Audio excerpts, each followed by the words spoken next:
ఒక మదమెక్కిన వ్యక్తి అహంభావంతో ఇంకా దిక్కు తెలియకుండా అధికారం వచ్చిందని అసలే కోతి ఆ పైన కళ్ళు దాగింది, ఆ పైన ముళ్ళు కొట్టింది.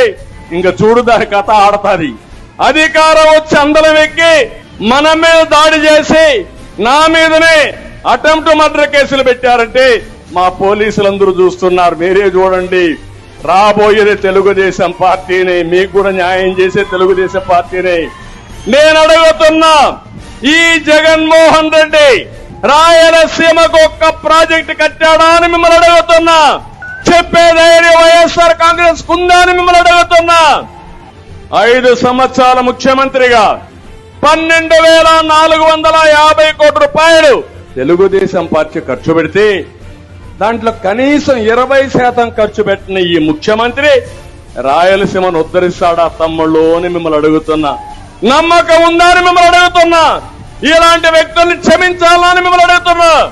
జగన్మోహన్ రెడ్డి రాయలసీమ ద్రోహి అవునా కాదా అని మిమ్మల్ని అడుగుతున్నా.